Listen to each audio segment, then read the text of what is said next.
que ya estaba en sus últimos años de vida. No vemos aquel Pedro impetuoso, aquel Pedro que se quería tirar al mar, de aquel Pedro que quería sobresalir. No, aquí a un Pedro transformado por el Evangelio y por la gracia del Señor.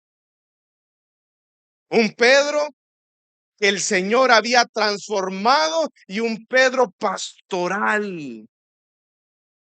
Que en sus últimos años de vida, cuánta oración de por medio, cuánta palabra de por medio,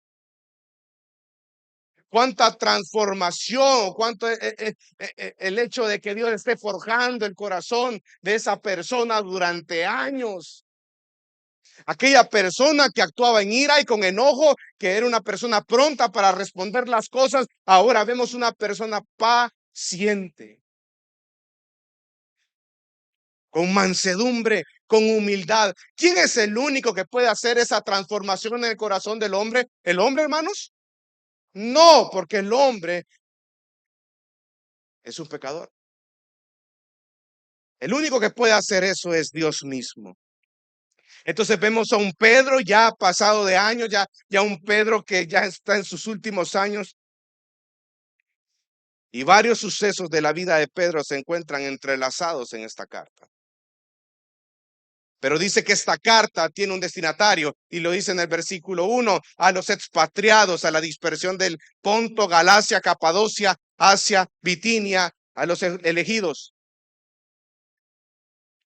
En esta carta continuamente Pedro dice a los extranjeros: hermanos, ustedes son extranjeros, ustedes son viajeros, ustedes están aquí por un tiempo, pero falta todavía toda una eternidad que vamos a poder disfrutar con Cristo. Ellos estaban pasando por un momento de tribulación, de persecución, hermano. Y viene Pedro y con un corazón pastoral les dice: amados hermanos, este sufrimiento, estas aflicciones nos va a tocar pasar. Nos va a tocar pasar y vivirlos. Pero ¿saben qué? Su mirada no está puesta en esta tierra. Su mirada está puesta en el reino de los cielos. Y si Cristo Jesús sufrió, padeció, fue afligido, entonces nosotros, sus hijos también. Pero el sufrimiento no debe de ser visto como algo malo en el creyente. Y ese es el enfoque que le da más adelante Pedro en la carta, que nosotros sufrimos por hacer el bien y gloria a Dios por ello. Entonces les dice: peregrinos, expatriados. Estos creyentes estaban dispersos en 5 partes diferentes del Imperio Romano y todas ellas estaban ubicadas en el norte, en Asia Menor. Muchos de estos creyentes estaban sufriendo por hacer lo bueno. Muchos de estos creyentes estaban siendo afligidos por actuar conforme a las Escrituras, por obedecer a Dios. ¿Alguna vez usted, amado hermano, le ha ido mal por actuar bien? ¿Le ha ido mal por actuar en humildad? ¿Por no actuar en venganza le ha ido mal? Pues esta carta está dirigida a hermanos en Cristo que estaban actuando conforme a las Escrituras, honrando a Dios, obedeciendo su palabra, y estaban sufriendo por ello. En esta carta Pedro les dice: sométanse a las autoridades. ¿El qué? Aquella autoridad que está asesinando a todos aquellos cristianos, tú, Pedro, estás diciendo que me someta a él. Sí, porque a través de eso estás dando testimonio de la verdad que habita en tu corazón, el Evangelio de Cristo. Porque es una autoridad impuesta por Dios, claro, pero esa autoridad no está por encima de Dios. Cuando llega un momento que esa autoridad cree estar encima de Dios, entonces respondemos como los apóstoles respondieron en Hechos: me es necesario obedecer a Dios antes que a los hombres. Pero le está dirigiendo esa carta para animarlos a ser buenos testigos ante sus perseguidores y recordarle que su sufrimiento lo llevaría a la gloria. Hoy sí, vamos al versículo 2. Y aquí podemos ver cómo la Trinidad obra en la salvación. Ese versículo es un versículo, pero tiene tanto contenido, hermano. Porque aquí habla acerca de la Trinidad. Dice, según el previo conocimiento de quién, Dios Padre, por la obra santificadora de quién, del Espíritu.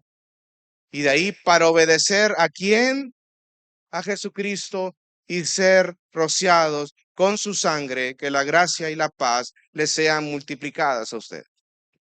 Padre, Hijo y Espíritu. En primer lugar dice previo conocimiento. En la Reina Valera dice la presencia de Dios Padre, porque nos habla acerca del obrar de Dios en la salvación de las personas.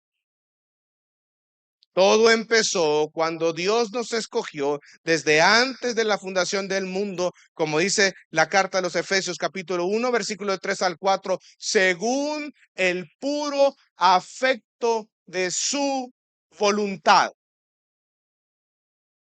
Dios nos escogió según el afecto de su voluntad. Esta elección de parte de Dios no es por algo que nosotros hayamos hecho, hermano.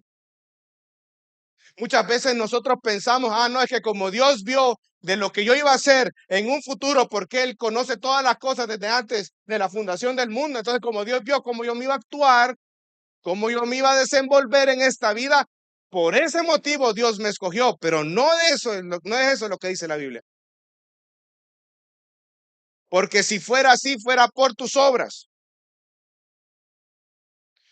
La Biblia menciona que la elección de Dios viene por su afecto, según su propia voluntad, por Él. Y ese conocimiento anticipado que Dios tiene, hermano, esa presencia o ese, como dice aquí, el previo conocimiento de Dios Padre, viene un término que es prognosco. Y no solo está hablando de un conocimiento en sí, sino que está hablando de una relación íntima predeterminada. La razón de la elección de Dios es su propio amor. El puro afecto de su voluntad. El amor de Dios. Lo que inicia el proceso de la salvación es el amor que nace en el corazón de Dios. Que Dios escoge a personas pecadoras que nacen en pecado, que merecen el infierno. Dios los escoge para salvarlo. El previo conocimiento de Dios. Pero dice también en el versículo 2, por la obra santificadora del Espíritu. Cuando esta persona es escogida por Dios, esta persona nace de nuevo. Un nuevo corazón, nuevos deseos. Un corazón el que gobierna, ¿quién? El Espíritu Santo del Señor. Y entra en ese proceso de santificación. Ahora el templo está morando en el corazón del creyente. Lo vimos en la carta a los Corintios, que nosotros somos el templo de Dios en este tiempo. Somos apartados por el Espíritu Santo.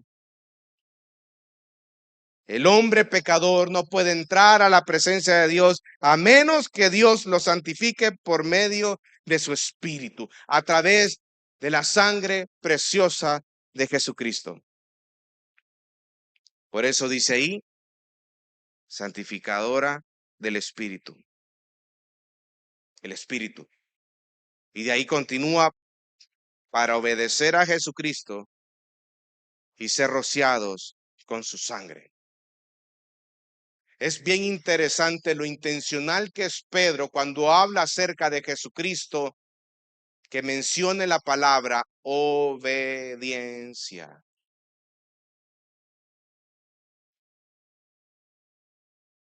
Porque esa es una cualidad del creyente. El creyente es obediente ante Dios y su palabra. ¿Pero por qué el creyente es obediente, hermano? Porque ha nacido de nuevo. Jeremías 31:33, que dice: yo les pondré un nuevo corazón y ellos andarán en mi ley, en mis estatutos, y yo seré su Dios y ellos serán mi pueblo. El nuevo pacto. Obediencia y ser rociados con la sangre de Jesucristo. Fui salvado cuando Jesucristo murió por mí en la cruz del Calvario. Sin Cristo no pudimos haber sido salvos. Fuimos escogidos por el Padre, comprados por el Hijo y apartados por el Espíritu. ¿Puede usted observar cómo se encuentra entretejida la Trinidad en la salvación? Porque nosotros podemos sostener de que la salvación es una obra de Dios, pero el creyente responde en obediencia. En obediencia. Y ojo que Pedro está diciendo acá, obedecer a Jesucristo y ser rociados con su sangre. Miren, si ustedes agarran el Éxodo y agarran la primera carta de Pedro, ustedes pueden ver muchos paralelismos. Y cuando habla acerca de la obediencia y ser rociados con su sangre, nosotros nos podemos ir a Éxodo 24, del versículo 3 al 8, cuando el pueblo de Israel le dice, nosotros obedeceremos la ley, obedeceremos los mandatos del Señor. Obediencia. Y en ese momento Moisés leyó el libro del pacto al pueblo de Israel y ellos respondieron que actuarían en obediencia. Posteriormente, Moisés roció la sangre al pueblo. Sacrificio, obediencia. Y ustedes pueden ver muchas similitudes en Pedro con Éxodo. Que si nos podemos sacarlo desde aquí, hermano, aquí estamos hasta las 12 de la noche, ¿verdad? Pero ahora bien, mira el versículo 3 y aquí ya entramos en materia. Y esta es la primera razón por la cual nosotros sostenemos que la salvación es una obra de Dios, porque es producto de la misericordia de Dios. Mira el versículo 3, dice, bendito sea el Dios y Padre de nuestro Señor Jesucristo, quien según su gran misericordia. En el versículo 2 hablamos un poco acerca de la obra de la Trinidad dentro de la salvación, Padre, Hijo y Espíritu Santo. Y ahora Pedro empieza a hablar acerca de las bendiciones que existen en esa salvación que es por medio de Cristo. Y usted puede observar cómo del versículo 3 al versículo 5 habla acerca de Dios Padre, del versículo 6 al versículo 9 habla acerca de Dios el Hijo, Jesucristo, y del versículo 10 al versículo 12 habla acerca del Espíritu. Padre, misericordia, Hijo, fe, Espíritu, revelación. Pero dice que por la misericordia de Dios, amado hermano, por la misericordia de Dios, Dios no nos da lo que nosotros merecemos. El ser humano merece el infierno por causa de su pecado, pero Dios nos da en su gracia salvación y vida eterna. Los pecadores necesitan de la misericordia de Dios por su naturaleza pecaminosa, por su lamentable condición, por su condición de muerte. Estábamos muertos en nuestros delitos y pecados y necesitábamos vida, y el único capaz de dar vida a una persona que está muerta en sus delitos y pecados es el dador de la vida. Es el que creó todo lo que nosotros vemos. Es Dios mismo. Entonces, la salvación es una obra de Dios porque La primera razón que abre en el versículo 3 es porque es producto de la misericordia de Dios hacia nosotros. Sus misericordias son nuevas cada mañana, porque dice en el versículo 3, según su gran misericordia, nos ha hecho nacer de nuevo a una esperanza viva. ¿Mediante qué, hermanos? La resurrección de Jesucristo de entre los muertos. El Padre envió a su Hijo a morir en una cruz porque solo así podía satisfacer las demandas de su justicia, las demandas de su santidad, y podíamos tener acceso al Padre solo es a través del Hijo, de su resurrección. Y es a través de esa resurrección que nosotros podemos nacer de nuevo. Nuevo nacimiento. Dios se ha revelado en su Hijo y por medio de él es que nosotros podemos llamar a Dios Abba Padre. Es a través de la obra redentora del Hijo. Y esa es una verdad importante que debemos de recordar en todo momento. Pero también dice en el versículo 3 que es una esperanza viva, porque se basa en la palabra viva de Dios. Y esta esperanza significa confianza, significa que nosotros podemos confiar en Dios totalmente, hermano. Y podemos esperar en Él totalmente. Pero también dice en el versículo 4, para una herencia incorruptible, inmaculada y que no se marchitará, reservada en los cielos para ustedes. Hay una herencia proporcionada por Dios por gracia. Y esta herencia tiene ciertas características. Primero, que esta herencia es incorruptible, que no tiene corrupción, que no se puede arruinar, que no está sujeta a destrucción. En otras palabras, esta herencia es una herencia eterna. También dice que es, en el versículo 4, inmaculada, es decir, que no tiene manchas, ni es algo que se le puede restar valor. Pero también esta herencia no se marchita, dice en el versículo 4, no es como las flores del campo, que en cierto tiempo están bien y luego son marchitadas debido al sol, debido a cualquier proceso que pasen. Esta herencia no puede marchitarse, no puede perder nada en su belleza ni en su calidad. Esta herencia está guardada en los cielos para nosotros posteriormente. A esta herencia en Pedro se le llama salvación. Entonces es algo eterno, hermano.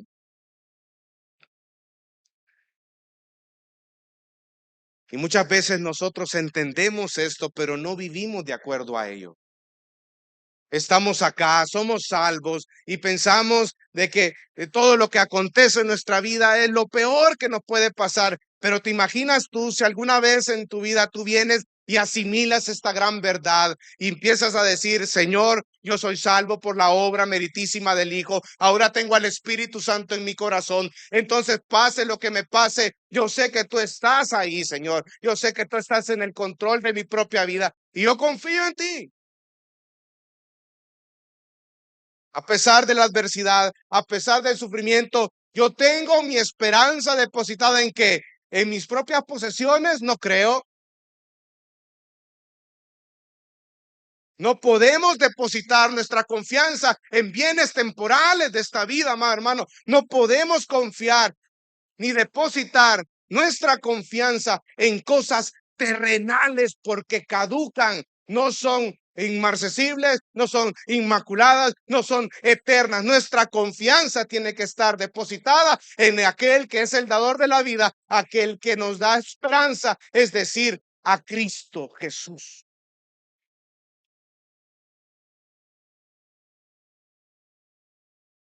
Nuestra mirada tiene que estar puesta en el reino de los cielos. Y si hay algo que debemos de asimilar y practicar en nuestra vida es eso, hermano. Si nosotros tuviéramos nuestra mente y nuestro corazón enfocado en las cosas de arriba, no nos costaría venir a la casa del Señor los días domingos. No nos costaría levantarnos en la mañana, orar por las noches, leer su palabra, convivir con los hermanos.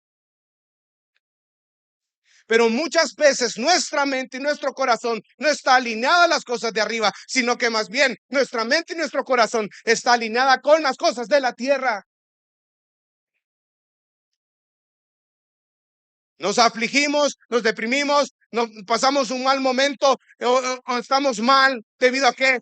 Porque nuestra confianza está puesta en cosas terrenales, llámese trabajo, carro, posesiones, familia también. Pero la Biblia lo que me dice es que el corazón del hombre va a anhelar más y más. Porque el corazón del hombre ha sido diseñado para la eternidad y solo puede encontrar satisfacción y plenitud en aquello que es eterno, es decir, en Dios mismo.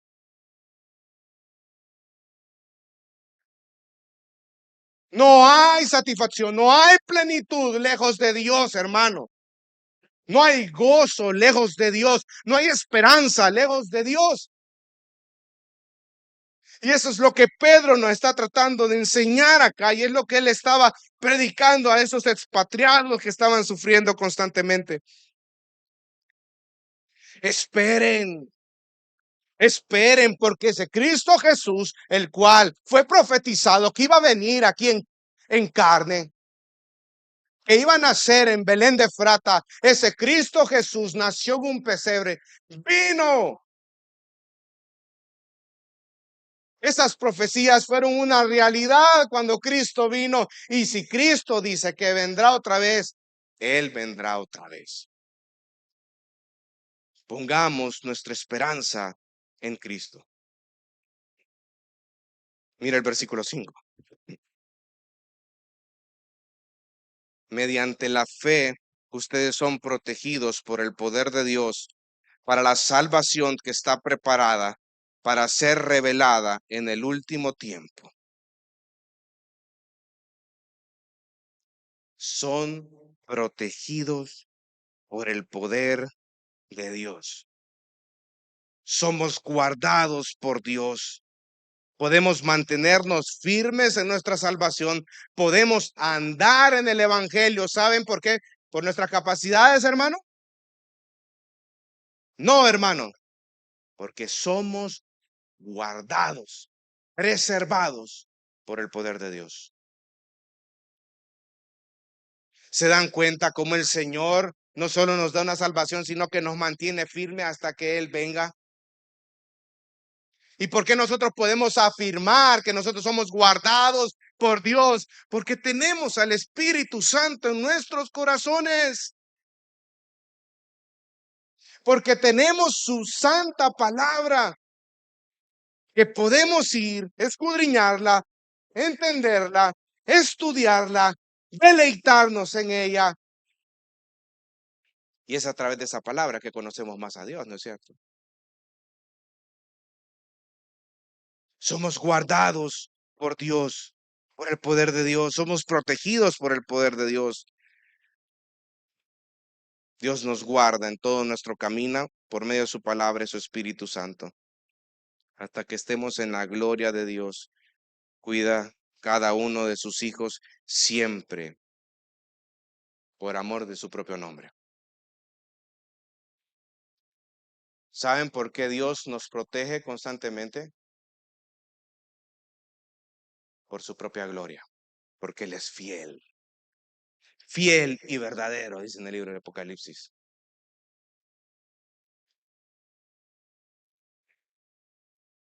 Por quien es Él. En Él residen las promesas. Si Cristo, si Dios falla alguna de sus promesas, Él deja de ser el Dios que es.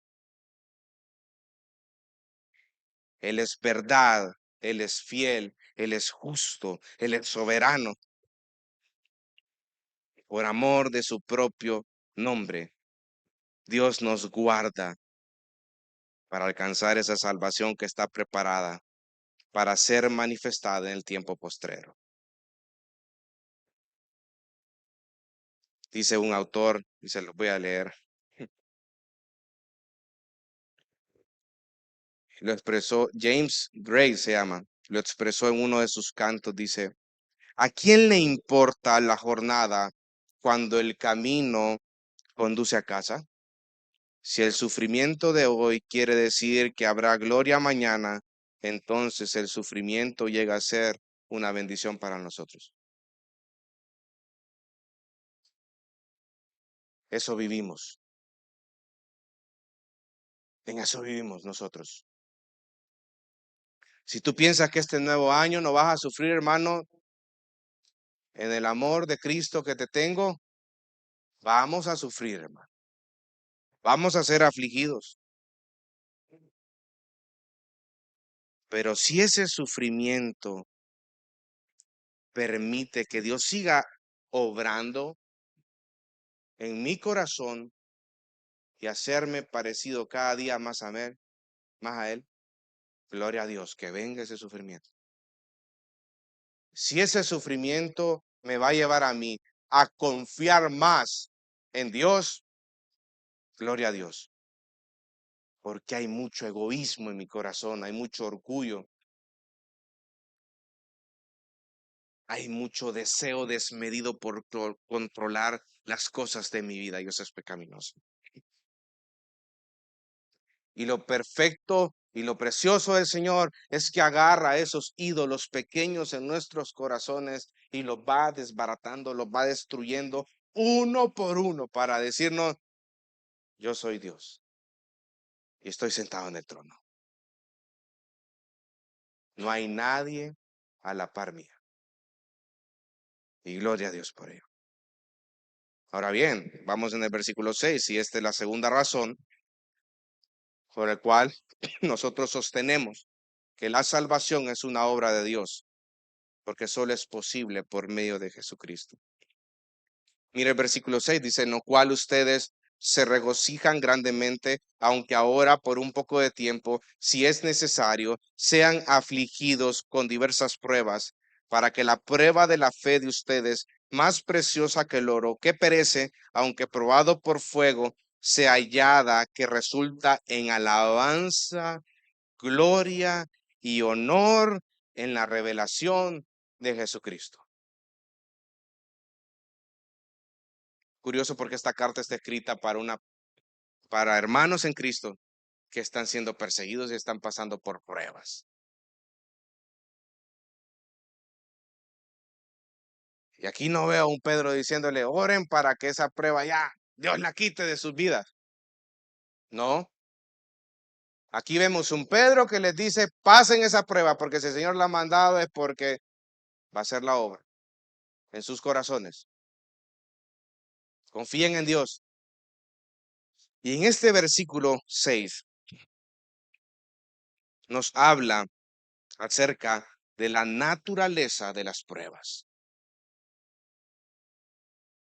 Y son algunas características de esas pruebas.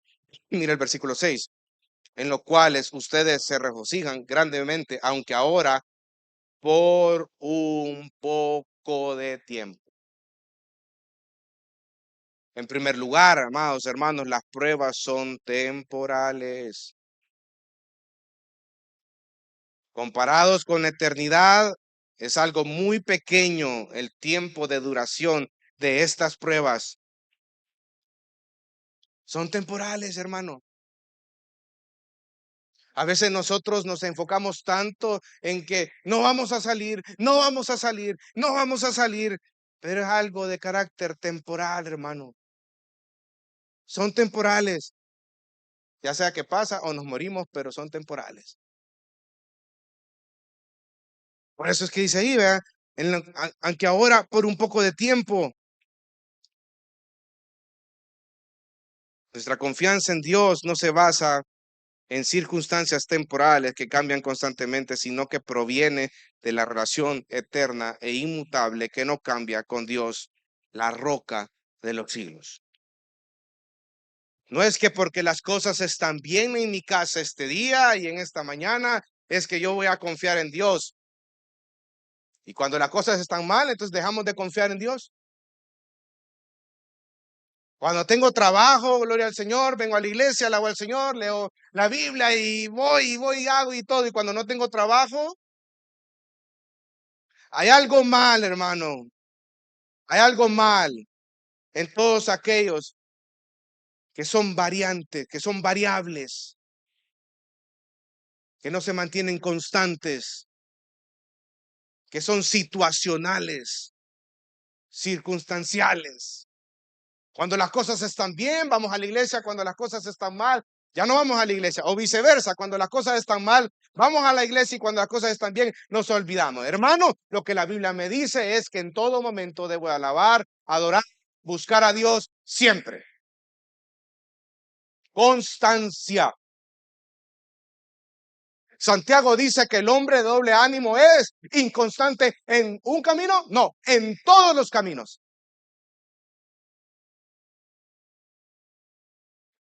Debemos de ser constantes. Confianza en el Señor. Luego dice en el versículo 5, si es, ¿qué dice ahí? Necesario. Segunda característica de la prueba, es que las pruebas llegan a nuestra vida cuando las necesitamos. Ahora, ¿quién determina cuando necesitamos una prueba? Usted. Usted dice, ahora sí necesito 4 pruebas, Señor. No, hermano, si por nosotros fuera, nosotros no queremos pasar por ello, ¿no es cierto? Tenemos miedo en las pruebas a veces, dice, uy, Señor, aquí estoy bien. No, el que determina si necesitamos esa prueba en nuestra vida es Dios mismo. Qué preciosa verdad vivir de acuerdo a ello.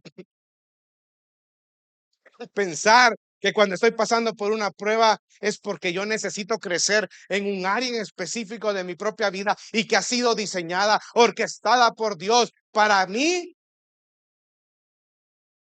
para que pueda crecer, porque la necesito. ¿Usted cree que Dios no está en el control de su propia vida?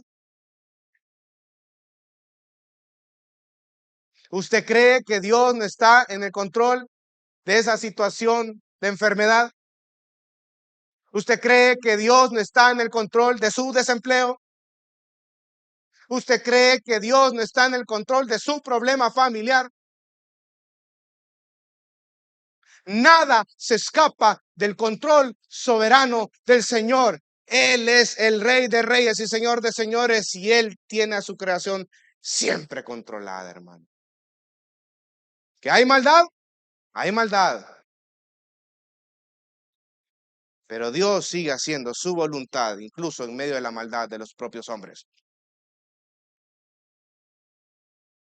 Y Dios ocupa hasta los no creyentes, hasta los inconversos, para lograr sus propósitos. Siempre. Dios es soberano sobre su creación. Entonces, el que determina si yo necesito una prueba es Dios mismo.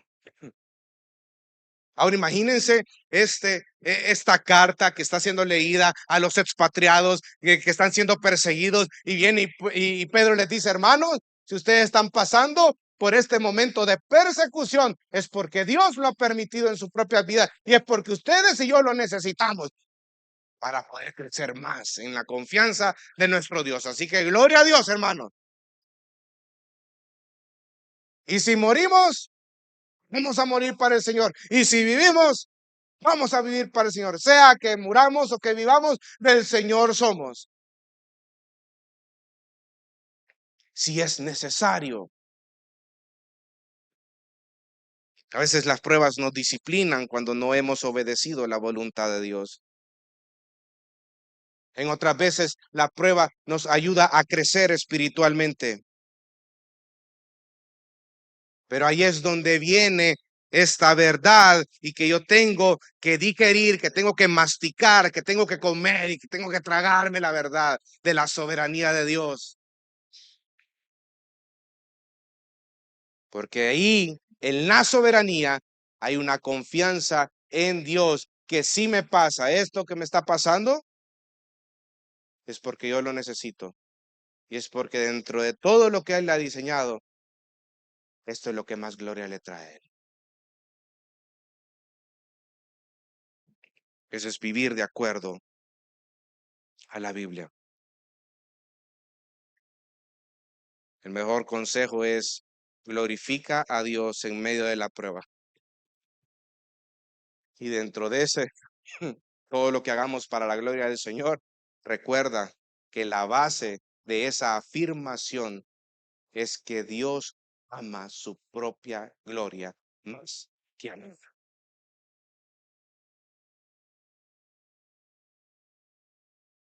Tercera característica, mira el versículo 6, dice, sean afligidos. Las pruebas producen en nosotros aflicciones, angustias, experimentamos el dolor, lloramos, hay sufrimiento, hermanos, en medio de las pruebas. No podemos negar esa realidad. Los creyentes debemos de aceptar el hecho que hay experiencias difíciles en la vida y no esconder ese dolor para parecernos personas estoicas, personas que viene el dolor, aquí no hay soporte. No, hermano, llore si hay que llorar, llore. Quebrántese delante del Señor y delante de sus hermanos en Cristo. Por eso es que la Biblia es clara, dice, lloren con los que lloran. A los que necesitan consuelo, consuélenlo. A los que necesitan confrontación, confróntenlos. Pero las pruebas duelen, hermano. Duelen. Duele sufrir, claro que sí. Pero muchas veces nosotros queremos parecernos personas espiritualmente hablando. Arriba, que las personas vean que a mí no me quiebra nada.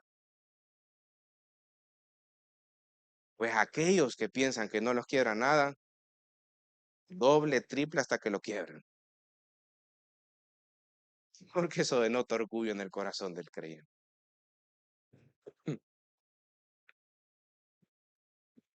Las pruebas producen aflicción y sirven para un propósito definido. Volvamos al versículo 6, dice, sean afligidos ¿con qué? ¿Qué dice ahí? ¿Qué palabra? Diversas. Esa es otra característica de las pruebas. Son diversas. Se presentan en diferentes tipos de sabores y de colores, hermano. Algunos pueden ser de que sea un desempleo, para otros puede ser la pérdida de un familiar, para otros puede ser una enfermedad, para otros puede ser otra circunstancia en la empresa donde él trabaja. Sea lo que sea, la prueba se presenta de forma diversa. Y el hecho que usted está pasando por esa prueba no quiere decir que yo voy a pasar de la misma manera. Y el hecho de que a través de esa prueba a usted le funciona una cosa, eso no quiere decir, ni me da a mí la certeza que va a funcionar de la misma manera en mi vida, porque tanto usted como yo somos pecadores diferentes, que Dios está trabajando áreas diferentes en nuestra vida. Y puede ser que en la providencia del Señor pueda ser que sea la misma pruebita, pero las áreas que Dios está trabajando son diferentes en cada uno de los pecadores, pero son diversas y Dios las diseña. Increíble, Señor, qué bueno es. Dios determina las pruebas de acuerdo a nuestras fuerzas y necesidades. Recuerden, no pasemos por alto que están pasando por un momento de persecución los hermanitos, a los cuales Pedro le está dirigiendo esta carta. Pero ánimos, hermanos, porque Dios actúa con propósito y de manera intencional, abordando áreas en nuestra vida en las cuales nosotros nos creemos autosuficientes o creemos que no dependemos de Él. Toda nuestra vida, todas las áreas debemos de depender constantemente en Él. Mire el versículo 7.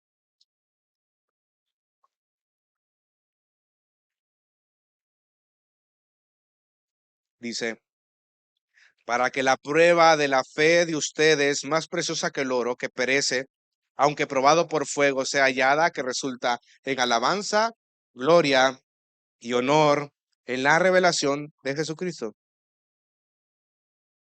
Pedro viene hablando acerca de las pruebas, pero ¿por qué nosotros podemos pasar las pruebas? Por Cristo, hermano. Y viene y empieza a comparar la prueba con el oro, con el fuego. Cuando Dios permite que sus hijos atraviesen el horno, sabe el tiempo que va a durar y nuestro deber es someternos a su voluntad. Lo importante es que en medio de la prueba entendamos cuál es la lección o cuál es la enseñanza que Dios nos quiere dar. Tener corazones dóciles, enseñables en el medio de la prueba, sensibles a la voz de Dios, confiando en el Señor y actuando en humildad, que sea lo que viene, es porque Dios sabe que es lo mejor para mí. Pero es bien curioso que Pedro agarra acá, viene hablando de las pruebas y ahora lo compara con el oro, pero que un oro pasado por el fuego. Y eso es porque en la mente de Pedro estaba esos orfebres, esas personas que trabajan con el oro, que meten el oro para quitarles todas las impurezas en medio del horno. Cuando esa persona, el orfebre, sabe que el oro está listo, cuando el rostro de ellos se ve reflejado en el oro. De igual manera pasa en el cristianismo.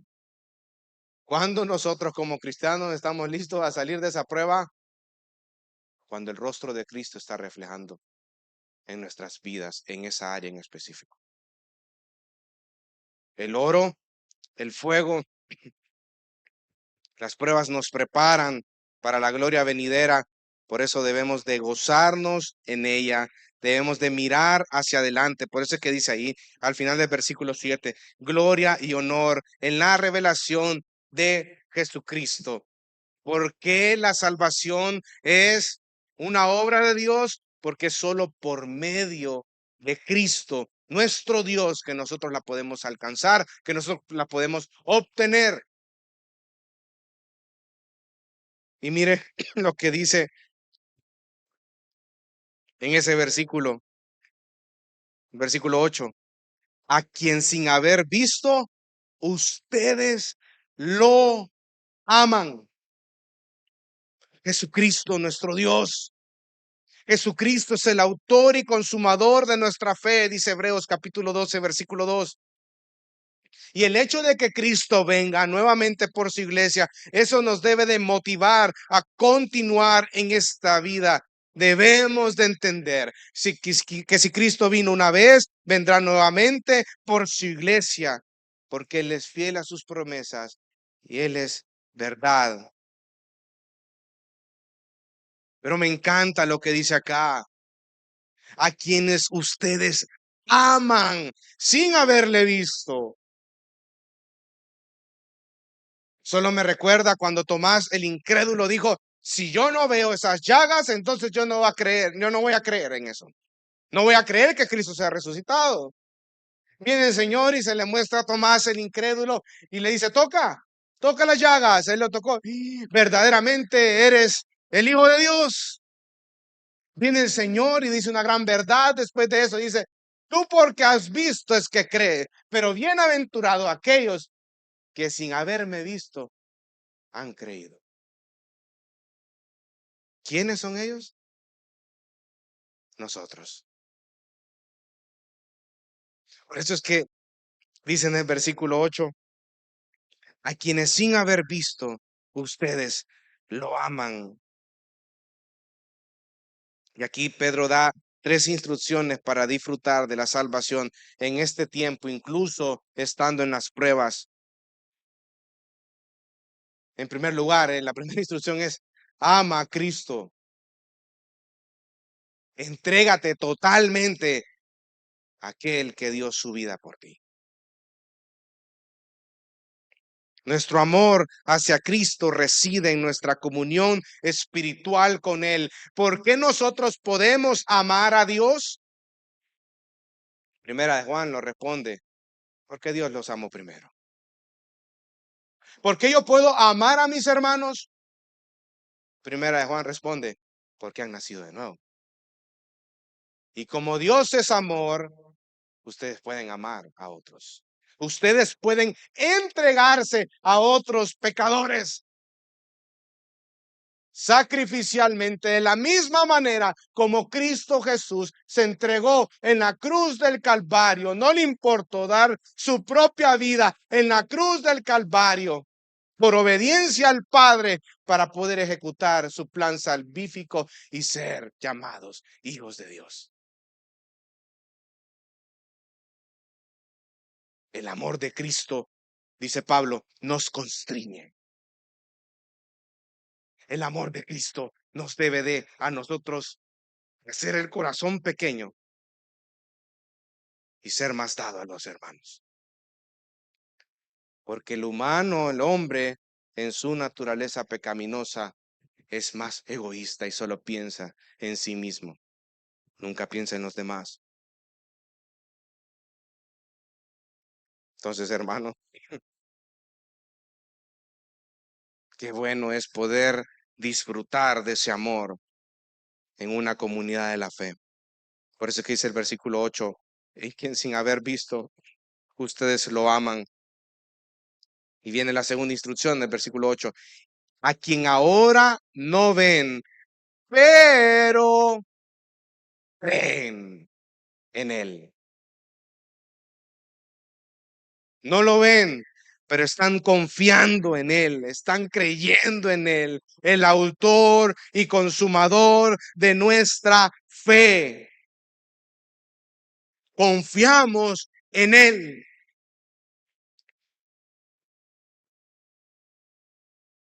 Fe es confianza, hermano. Es obedecer su palabra a pesar de las circunstancias y consecuencias. Solo me recuerdo en este momento, ¿saben? Con el profeta Habacuc.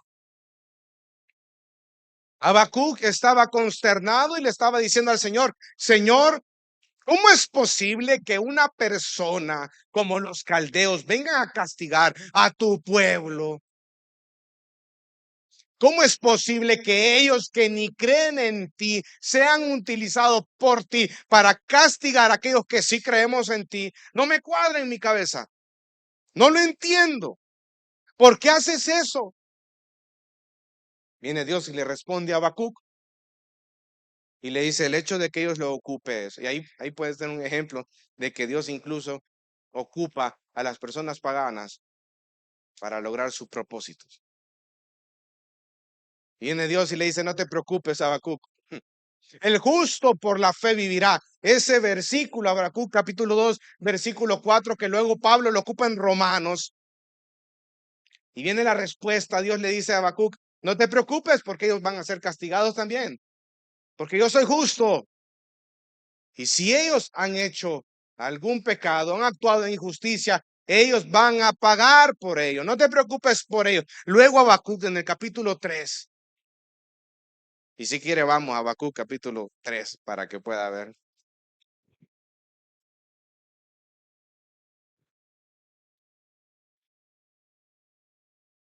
Mire cómo responde. Dios le había dicho a Habacuc, el justo por la fe vivirá.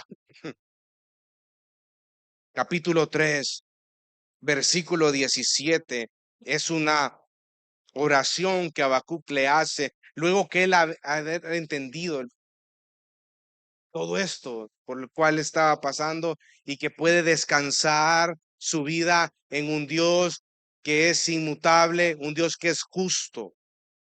Mire cómo responde aquella persona que en el capítulo 1 le estaba reprochando, le estaba recriminando a Dios que la manera como él actuaba no le cuadraba. Mire cómo responde en el versículo 17, perdón, dice 3:17 Habacuc.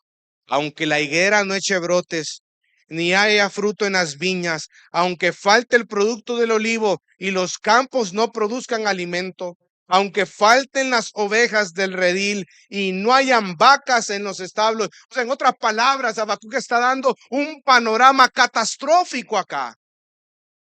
Y le dice, Señor, aunque todo esto sea quemado, sea destruido, aunque no existan vacas, aunque la higuera no eche brotes, aunque no haya fruto, aunque falte el producto del olivo, aunque los campos no produzcan alimentos, aunque pase la mayor sequía de todas, hermanos.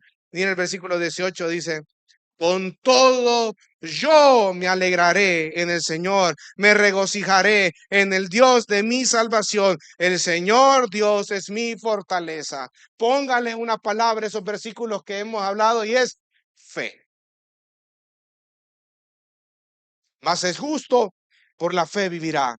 Eso es fe, eso es confianza en el Señor. Eso es lo que Habacuc aprendió a través de ese diálogo que está aquí en las escrituras. Habacuc entendió que su confianza no estaba depositada en las circunstancias que le rodeaban. Su confianza estaba depositada en Dios mismo. Fe. Que eso es lo que Pedro está diciendo aquí en el capítulo 1, versículo 8. Quien ahora no ven, pero creen en él, confían en él y se regocijan grandemente con gozo inefable y lleno de gloria. Qué interesante todo lo que podemos disfrutar en Cristo, porque nuestra identidad está en Cristo y nosotros nos debemos de regocijar ¿en quién? En Cristo. ¿Por qué los cristianos podemos regocijarnos, gozarnos en medio de la prueba, hermanos? Porque nuestra identidad está en Cristo Jesús, nuestro Redentor y nuestro Salvador. Porque los que aman a Dios, todas las cosas les ayudan a bien, y esto es conforme a los que según su propósito han sido escogidos. ¿Para qué? Para que sean conformados a la imagen de su Hijo. ¿Por qué no podemos regocijar en medio de las pruebas los cristianos? Porque en medio de esa prueba diseñada por Dios, porque yo lo necesito grandemente, Dios está haciendo su obra en mi corazón pecador y me está haciendo parecer más a Cristo Jesús. Por eso me regocijo. Porque aquella persona controladora hoy está confiando en Dios. Porque aquella persona impaciente ahora tiene paciencia. Porque aquella persona orgullosa ahora tiene humildad. Porque aquella persona que responde en ira hoy responde en amabilidad, con ternura, con palabras sazonadas con sal. Porque esa persona que estaba muerta en sus delitos y pecados, Dios lo hizo nacer de nuevo. Ahora tiene a su espíritu y su espíritu constantemente está obrando en ese corazón 24/7, ocupando todas las circunstancias de su vida, pruebas, enfermedades, desempleo, todo lo que acontece para la gloria del Señor y gloria a Dios por ello.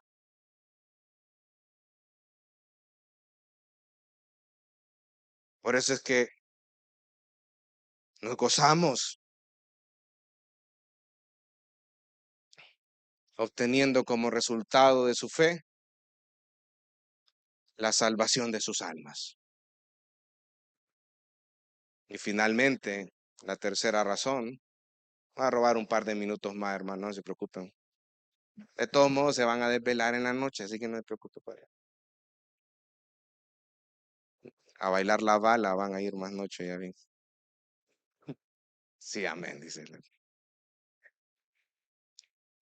La tercera razón por la cual la salvación es una obra de Dios es porque ha sido revelada por el Espíritu Santo.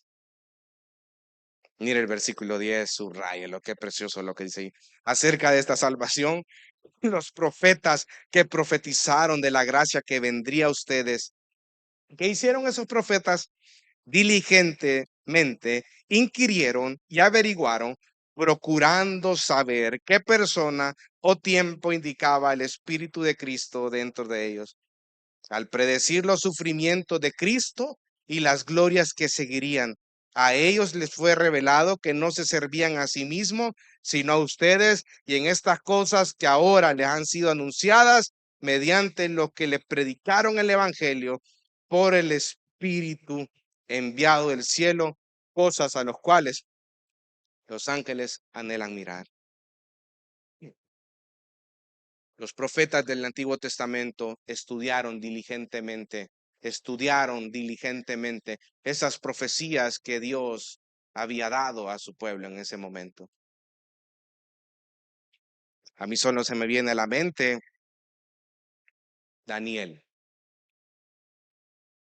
En Daniel capítulo 9, versículos 1 y 2, dice que Daniel, se lo voy a parafrasear, ¿verdad? Por razones de tiempo, pero dice que Daniel sabía que así iba a cumplir lo que el profeta Jeremías había dicho, que 70 años iba a durar la cautividad babilónica del pueblo de Israel. Y Daniel entró en oración por el pueblo de Israel. Los profetas del Antiguo Testamento diligentemente inquirieron y averiguaron. Estudiaban las escrituras, procurando ¿qué? Dice, saber qué persona o tiempo indicaba el Espíritu de Cristo para las glorias venideras, para los sufrimientos de Cristo.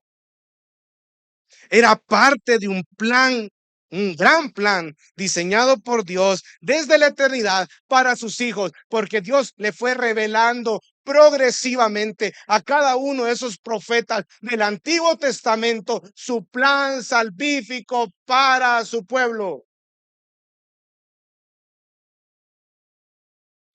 Para muestra un montón, Carlitos estaba predicando el domingo pasado acerca de todo ello. Escuchen este sermón, por cierto. Pero era el Señor revelando de una forma progresiva los detalles de cómo iba a ser todo y cómo todo se iba a ir cumpliendo poco a poco, hermano. Es increíble si usted tiene el tiempo de poder estudiar las escrituras, todas aquellas profecías mesiánicas, cómo se cumplen en Cristo, increíble. Mateo, el Evangelio de Mateo, es impresionante la cantidad de citas bíblicas del Antiguo Testamento que Mateo ocupa para poder establecer como una base acerca de que ese Cristo que vino, Jesucristo, es ese Mesías prometido. Pero inquirieron esos profetas, estudiaron con detenimiento. El Espíritu Santo les reveló a través de los profetas del Antiguo Testamento la salvación que vendría de una manera progresiva para predecir, dice, los sufrimientos de Cristo y las glorias que seguirían. Los profetas del Antiguo Testamento vieron los sufrimientos de Cristo y las glorias venideras, y usted puede ver, por ejemplo, Daniel, usted puede ver Isaías 53, el siervo sufriente, pero ellos no pudieron entender completamente la conexión entre las dos cosas. Porque aquí dice en el versículo 11, a ellos les fue revelado, a 12, perdón, que no se servían a sí mismos, sino a ustedes. A los cristianos de este tiempo, Dios les estaba diciendo a los profetas que estaban ministrando para una generación futura, es decir, ese misterio que se llama iglesia, misterio que dice en Efesios 3, del 1 al 13. Ahora, hermano, si los profetas del Antiguo Testamento estudiaron diligentemente todo aquello concerniente acerca de los sufrimientos de Cristo y de las glorias venideras, ¿cuánto más nosotros como creyentes deberíamos de estudiar esas verdades en nuestras vidas? Deberíamos de atesorar esa palabra, porque ahora nosotros tenemos una revelación completa. Deberíamos de amar la palabra, porque Dios se plació salvar a los pecadores por medio de la locura de la cruz, por medio del Cristo crucificado. Tú y yo estamos acá congregando, adorando a nuestro Dios, porque fue Cristo. el Cristo crucificado. Y luego el apóstol Pablo en primera carta a los Corintios capítulo 1 versículo 18, él dice, la locura del evangelio, la locura de la predicación. Locura para el mundo, pero para nosotros los creyentes es salvación y poder de Dios. Ese evangelio que solo lo podemos conocer por medio de la revelación del Espíritu Santo. Ese mismo Espíritu que reveló el plan de salvación por medio de las profecías a diferentes profetas del Antiguo Testamento, ahora ese Espíritu Santo mora en el corazón del creyente. El Espíritu de Dios. ¿Se dan cuenta, hermanos? Todas las cosas, las bendiciones que hay detrás del sacrificio de Cristo. Sumérgete en el estudio de la palabra de Dios y mira cómo Dios obra en su palabra, cómo Él es perfecto en sus caminos y que tu conocimiento acerca de la persona de Dios crezca y transforme tu vida. Señor, ayúdanos a valorar la salvación que solo proviene de ti, a vivir de acuerdo a esa salvación y a proclamar el evangelio, que es lo único que puede salvar al pecador. Cristo en vosotros, esperanza de gloria. Vamos a orar, hermanos.